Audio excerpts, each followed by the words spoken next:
اعوذ باللہ من الشیطان الرجیم بسم اللہ الرحمن الرحیم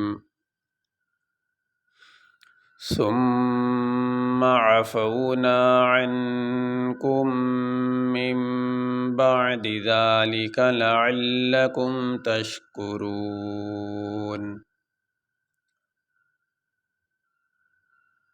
سا میم پیش سم میم زبر ما ثم عین زبر ع فا واو زبر فو عفو نون الف زبر نا عفونا عین نون زبر عن کاف میم پیش کم۔ یہاں پہ یہ میم ساکن ہے اور آگے یہ میم مشدد ہے۔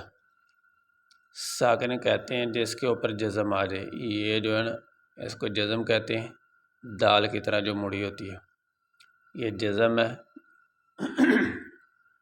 اور جس حرف کے اوپر جزم آ جائے اس حرف کو ساکن کہتے ہیں۔ اور یہ تشدید ہے، یہ جو سین کی طرح تین دندانے سے بنے ہوتے ہیں اس کو تشدید کہتے ہیں۔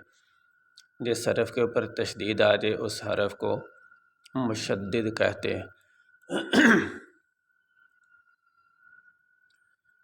اور یہاں پہ یہ میم ساکن ہے، اس میم کو اس میم کے ساتھ ملا دیا گیا۔ اب یہاں پہ ایک میم پڑھیں گے اور اس میم کو ظاہر کرنے کے لیے اس کے اوپر تشدید آ گئی، اس میم کو اس میم میں داخل کر دیا گیا۔ کاف میم پیش کم میم میم زیر میم۔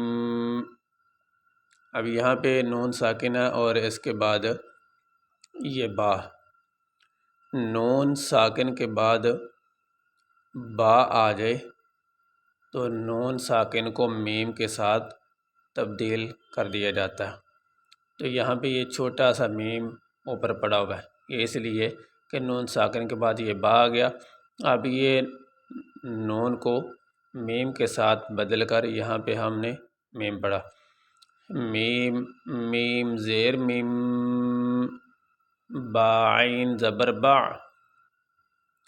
عنکم من بعد دال زیر دی من بعدی ذال کھڑی زبر ذا لام زیر لی ذالی کاف زبر کا ذالکا لام زبر لا عین لام زبر علام زبر لا لعل کاف میم پیش کم لعلکم تاشین زبر تش کاف پیش کو تشکو را واو پیش رو تشکرو نون زبر نا لعلکم تشکرون۔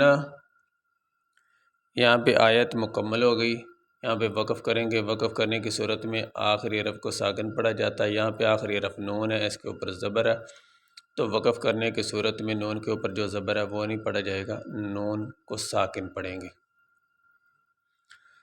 ثم عفونا عنکم من بعد ذلك لعلکم تشکرون۔ یہ سبق ہمارا مکمل ہوا۔